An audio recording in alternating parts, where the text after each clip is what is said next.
On this episode, we sit down with Stuart McDonald from travelfish.org to talk about overtourism in Thailand and Asia. So if you want to know where to go or where not to go in Thailand, you'll probably get some valuable insights on this episode of the Bangkok Podcast.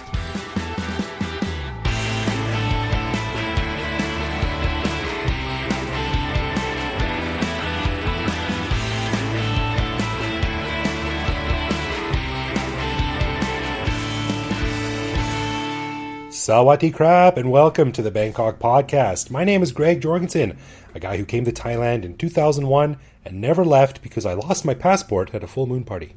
Wow, I wish I had a good intro like that.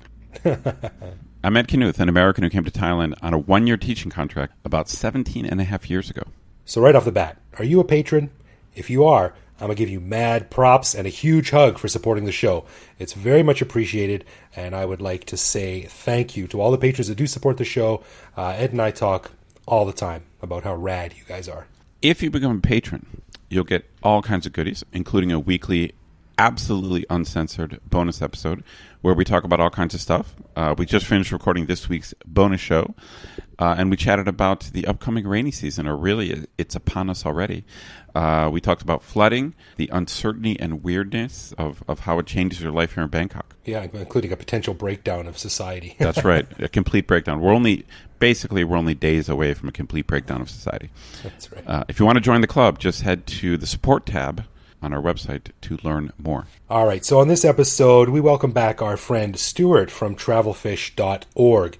He was in town recently, and we always relish a chance to sit down with one of the most well-traveled people in Asia.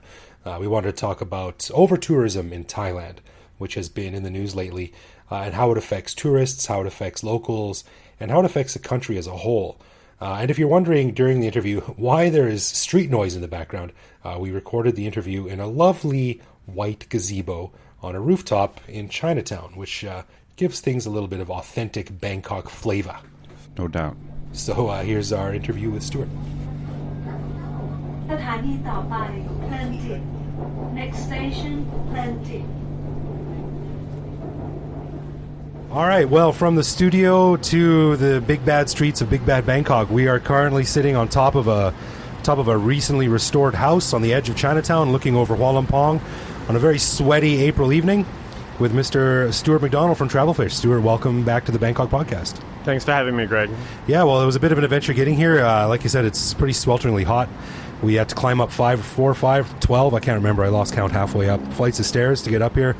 It's a great little view looking over this really interesting intersection. So it's a unique place to record.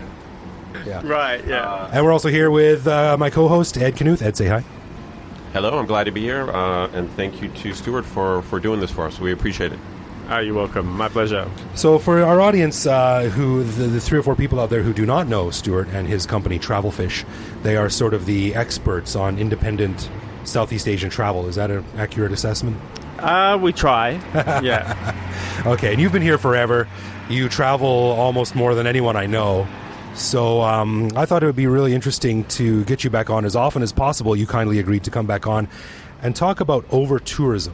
Now, overtourism is a big issue in Thailand, but it's also a big issue around the world. Of course, we only hear about it. I only hear about it in Bangkok and Thailand because that's where I'm based. But you travel a lot more than I do. And you see it in various colors and various shades and in a lot of different places. So let's start here. The recent news came out that the government shut down Koh Phi Phi, which is one of... Koh Phi Phi. Koh Phi Phi, right. Obviously, I don't travel too often. Which is sort of known as James Bond Island. Is that right? No, you really don't travel. I really very don't. much, This is a Bangkok podcast, not the island podcast. No, they've closed down Phi Phi Lay, which is the smaller of the 2 main Phi Phi islands, ostensibly to protect the what's left of the reef there, because it's become a bit of a poster child for overtourism in Thailand, alongside the Grand Palace and that kind of thing. Yeah. I was down in Krabi about a year and a half ago with my parents, and we took part in a snorkeling trip. I don't even know who arranged it, and it was awful. We showed up on a beach, and there was 1,000 people there, and it took us, we had to wait in line to sit down on a chair, it was just not fun and a clear example of just pushing things way beyond the limit. So it's something that I think most people when they travel in the islands will see pretty easily. Well, I got to be honest, when Greg said we were going to talk about over-tourism, I'd actually never heard the word before. So, I mean, Stuart, what does it mean, just too many tourists? Or well, what is the phenomena exactly? Over-tourism is it's saying that you've got too many people coming to a destination, or that the volume of tourism is going to a destination is changing how it feels for the people who live there, right? So every place is different. So you can have a museum that might be able to take whatever, let's say 20 people a day, where a national park might be able to take 100 people a day.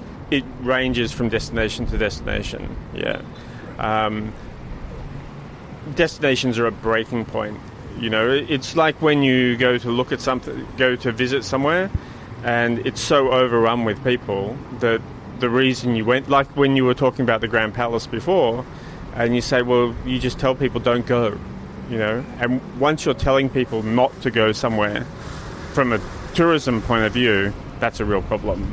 So essentially, every destination has a certain infrastructure or capacity to handle tourism without hurting the destination itself. So over-tourism is essentially when the tourists have gone beyond the capacity of the destination to absorb them. Is that roughly? Yeah, that's a good summary of what it is. Yeah, and so obviously this is the Bangkok podcast, but this is more of a worldwide thing as well. You think? Yeah, absolutely. It has had a lot of prominence in Europe, but Southeast Asia is seeing tremendous tourism growth above other destinations. And so we're at a bit of a cutting edge, I guess you'd say, of where we're seeing, because often destinations here don't have, it's not set up already to even manage tourism when it's at sustainable levels.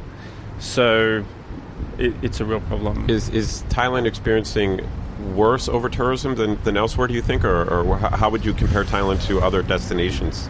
That's a difficult question. I mean, like where I live in Bali, certain parts of Bali are very, very over-touristed.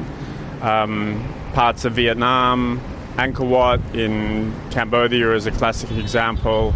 Phi Phi in the south, Bangkok, the Grand Palace here, you know.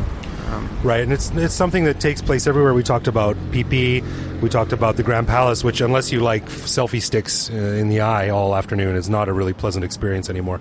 And like I said at the beginning, we're looking over the Rama 4 Kuala Lumpur intersection right now, which is a site of some major construction, because the subway line is going to be extended right through the middle of Chinatown, which is sort of benefited from being in this little bubble for a long, long time. But now there's going to be a whole ton of people coming in there, and Chinatown is going to also eventually fall victim to over-tourism, I think, as well. The entire character of the neighborhood is going to be completely different in 5 years and 10 years than what it is today. Yeah, I'd imagine so. Yeah. You know, by Bangkok standards, Chinatown doesn't have a lot of hotels. Okay, yeah. Right? It's become a more sought-after, trendy area, I guess you'd say. And when I was looking to book my accommodation here, there's actually only a half a dozen places to choose from, you know. So the more people that come in here, you know, you start losing your heritage. You knock down the shop fronts and that kind of thing to put up towers of glass and brass so you can fit the tourists in. Yeah. Stuart, I've got a question that maybe our listeners would be interested in. You know, our target is expats in Thailand, but expats obviously are also tourists, so we like to travel as well. Yeah. Is over-tourism going to be a problem if we go to some of the lesser-known destinations in Thailand? Because as expats, we've all done the main ones. So expats, we do probably tend to go to lesser-known destinations. Well, it's a problem that will affect everywhere to a degree. Thailand's tourism is interesting in that it has around about a 60% return rate, right? So on one hand, that's really sought after because tourism boards, if you have a low return rate, you have to keep going and finding new people to come here. But when you've got a good return rate, then this is like money for jam, right? But the problem is that those people are coming back because they already know where they want to go back to. So it amplifies the problem of over-tourism. So, yeah, I mean, you can go to lesser-known destinations in Thailand and they're still not going to be very busy, absolutely. But as the top tier fills up and just becomes to the point where I don't want to go to PP anymore. So, or you're not going to go to Samui, so you're going to go to Lanta. And then when Lanta's too busy, you're going to go to Koh Cham. And when Koh Cham's too busy, you're going to go to Siboya. I mean, Siboya's okay, but the beaches certainly aren't a patch on what they've got on Samui, you know. So, well, obviously, if someone's going to come to Thailand and they want to go to Phi Lay and it's closed, that sucks for them. But it's actually a really good thing. So, in your travel, Stuart, is this sort of part or a hint at sort of a greater mindset that the authorities are starting to cotton onto this and make bigger changes? Not really, Greg. I mean, if you look at Phi Lay, it sounds good, like we're going to shut this island down for wet season, but there's not really any greater plan to it, you know. What happens when wet season stops and the boats start coming again, like even if they cap the visitors, it's not really there's no greater plan to what they're going to do here. Stuart, what do you think they should be doing? Well, I think using Phi Lay as an example, the solution is actually very clear. They need to ban all speedboats. So if you're coming from Phuket, you have to go to Phi Don and stay on the main island. And then from there, there's perhaps, 4 slow boats a day. And that's it. And each boat carries whatever, 200 or 300 people or something like that. And that's it. Like, you have a marine biologist or tourism sustainability person go and have a look and say, okay, this beach can take this many people and be sustainable. And then you have tickets and you have to book a ticket. You know, the ticket doesn't need to be expensive. It should just be a nominal fee, like 10 baht or something like that. But the thing with ticketing is you can't have limitless tickets. If there's limitless tickets, that's just revenue raising. So you say there are only this many tickets, so you've got to book in advance, you know, and then you literally, if you don't book in advance, you literally miss the boat. Very literally miss the boat. Well, just a few quick stats here. Thailand's tourist arrivals clocked up 3.4 million visitors in March of 2018, which is a jump of 16% from previous year, which is quite a jump. And those people came from, in order, China, Malaysia, Russia, Japan, Korea, Laos, India, Germany, United States, and the United Kingdom. Now, Stuart, when we were talking earlier, you mentioned that just because a country, let's use Thailand as an example, just because a country gets more tourists doesn't necessarily mean that the economy and all these sort of non-major attraction places is benefiting from that well. And in this case, sort of like a rising tide does not lift all boats. Well, that's correct. And I mean, a lot of the responsibility there should fall to the tourism board, which is ostensibly charged with promoting tourism to the country. And if you look at tourism here in the 90s, when Laos, Cambodia and Burma were largely, or well, at least difficult to get to, people would come to Thailand and spend 2 months just in Thailand. You know, so it was the salad years for places like Mae Sot and Sangkom and Thap Phanom and these kind of tertiary level destinations, which were great places just to go and hang out in, right? But then when the neighbours' borders all chilled out and settled down, and people would still come to Southeast Asia for 2 months, but in those 2 months they would be going to Thailand, Laos, Cambodia, Vietnam, like that. So they didn't have as much time. So these tertiary destinations have sort of withered on the vine to some extent, and the old-style guest houses have shut down and that kind of thing. But the sad thing about that is often in rural Thailand, like Thailand has a tremendous wealth in destinations and its people, and you go to these tertiary destinations and it's often the most accessible way for somebody who doesn't speak Thai to tap into Thai hospitality, you know. Sure. Well, it's interesting. So there's a bit of an irony there, because correct me if I misunderstood, but what you're saying is that even though Thailand is getting many more tourists than before, they're actually focusing on fewer, bigger destinations. Is that That's do I have correct. that correct? Yes, that's correct. Oh, interesting. So fascinating. So in the early days, it was a little bit more diffuse or spread out. Yeah, it was more spread out. I mean, I'm not saying that nobody's going to Sangkom anymore. I mean, people still do go to Sangkom. But in the scheme of things, you would think if tourism, like since the 90s, tourism has tripled. It's gone from under 10 million to about 37 million. You'd think there would be more people in Sangkom, but that hasn't really transpired, you know. Right. Well, it's easy for us to sit here and say, the Thai government can shut down PPLA, but there's no plan. But when we give advice and we say something like Bangkok is overcrowded, the Grand Palace is too crowded, don't go here, don't go there, what's the plan? Like, what else can people do? You can't say don't come to Bangkok. Well, you can try and travel a bit smarter. You know, you can still come to Bangkok, but don't stay on Sukhumvit, stay in Chinatown or stay in Thonburi or something like that. Instead of, if you're gonna go to Chiang Mai, break the trip up. Stop at Pitsanulok along the way, or Lopburi or Suphanburi or something like that. I'm a big advocate of saying travel slow, like slow down, smell the coffee, you know. And there's so many, it doesn't matter where you go in Thailand, you'll find friendly people and fabulous food and interesting stuff to do, and you need to get away from the hordes. So the government, there's nothing wrong with the government wanting growth in tourism, and of course there's nothing wrong with the government, hopefully we hope the government would want to protect the environment. Are these two things really in opposition? Like when they shut down PPLA, is that really them choosing the environment over tourism? How do you see that? I think PPLA is an unusual case because it is really one strip of sand. It is very photogenic, and the over-tourism there was equally photogenic. You know, you see the photos and it's like, oh my freaking God, I'm never going there again. I mean, you can look at a destination like PPLA and say, we can do the hard yards now and close it and have a plan. So it's closed for 6 months every year and there's some kind of ticketing or something like that.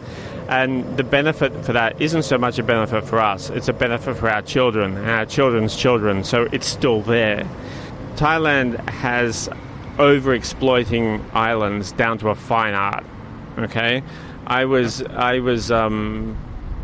unfortunate enough I visited PP 4 days after the tsunami, so I saw what happened then, and it was a tragedy. But the silver lining to it was this chance to reinvent what had become a tourist disaster area. Instead, they doubled down. And PP is even worse than what it was before the tsunami. So, I mean, they've got this down. They know how to do it. Right.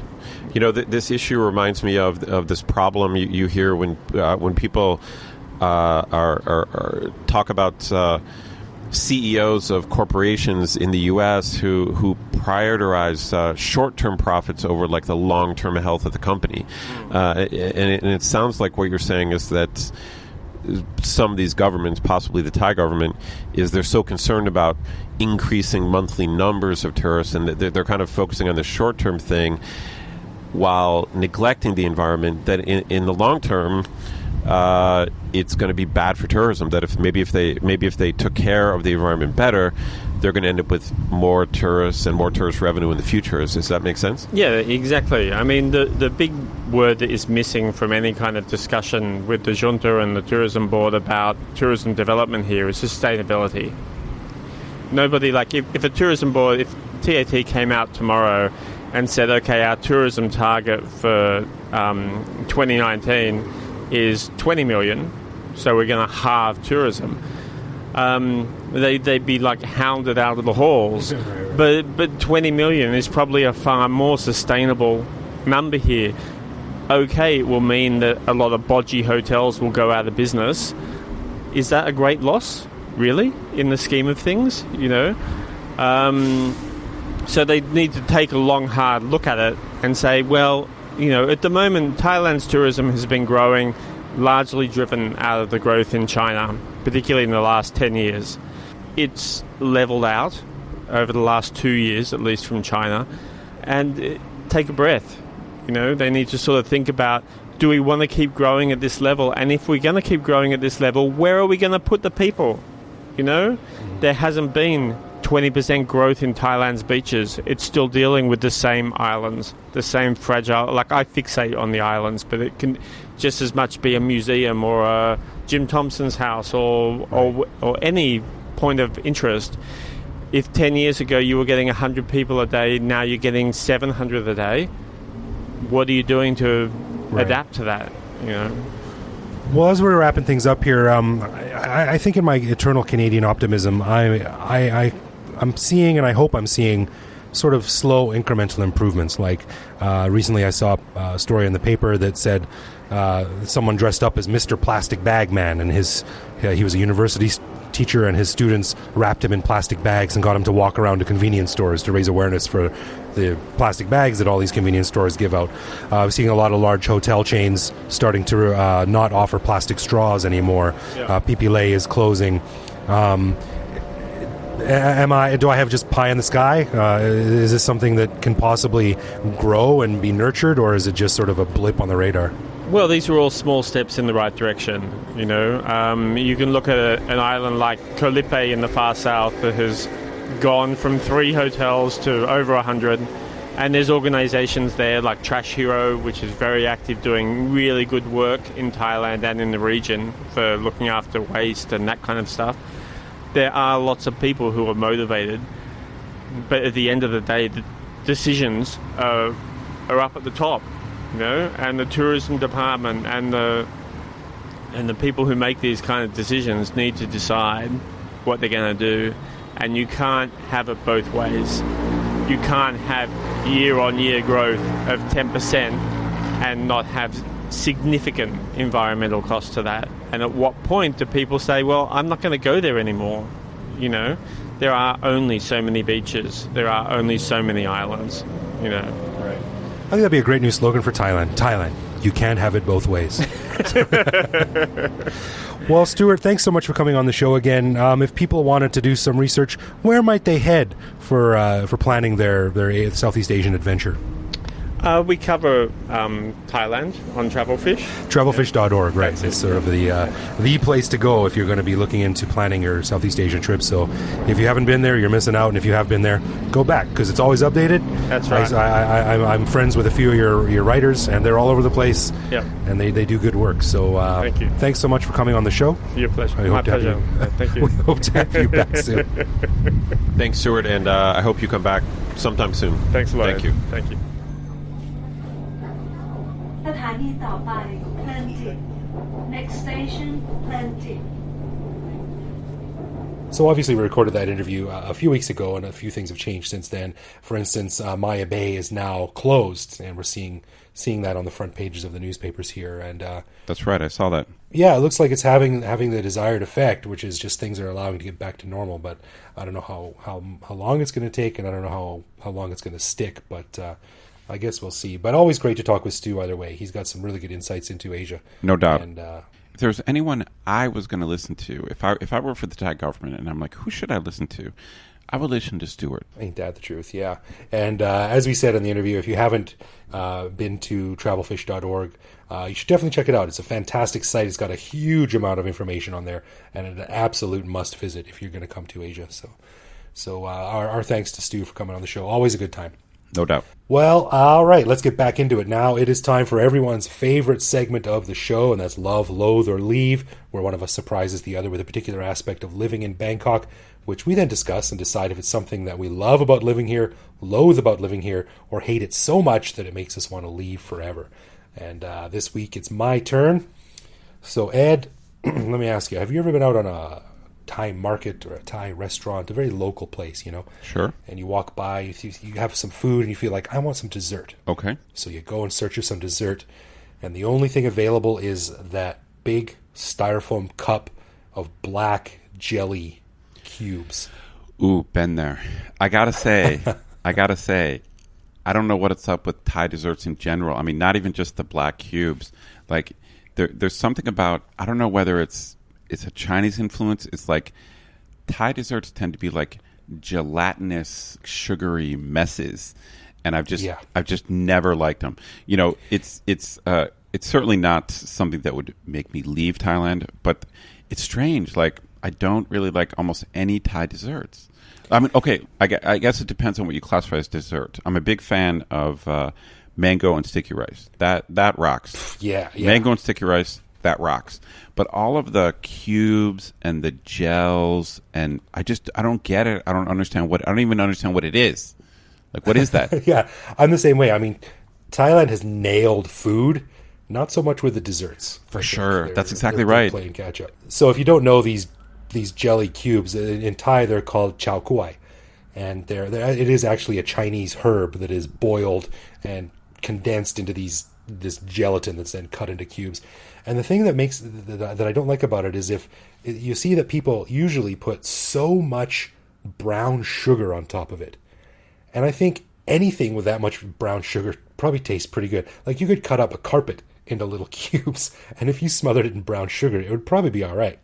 No doubt. So I just don't get this particular thing. It looks gross. It doesn't taste very good. And I think people just drown it in brown sugar to kind of get over that fact. I don't see the point of eating it. So, I loathe this particular dessert. I do loathe it as well. I agree. We're in agreement. I think that luckily Thai people, they eat plenty of desserts, which are essentially either Western or like Westernized, whether it's ice cream. As everyone knows, like, Thai people love sweet things. There's like sugar in everything. So you can definitely get good dessert food here. But the cubes, the gelatin, I don't get it. I'm with you. I don't get it either. Yeah. Some work to be done there. Some research needed to go into that. And if you want a research assistant to help you try out some new desserts and stuff, I'll throw my hat in the ring. I'll eat some new stuff. All right. So before we wrap up, another big thanks to all of our patrons who are listening now. As everyone knows, we don't run ads or have official sponsors. That's one route for podcasts to go, but we just don't like that idea. So we really appreciate the support we get from our patrons. If you want to get in touch with us, we are at Bangkok Podcast on Facebook and Twitter, or you can send us a message via the contact form on bangkokpodcast.com, where we're usually pretty good at getting back to you right away. Right. You can also find us online, where we post each episode and carry on conversations with our listeners. And you can also reach out to me directly on Twitter if you're so inclined, where I am BKK Greg. So thank you for listening, folks, and we will see you next week.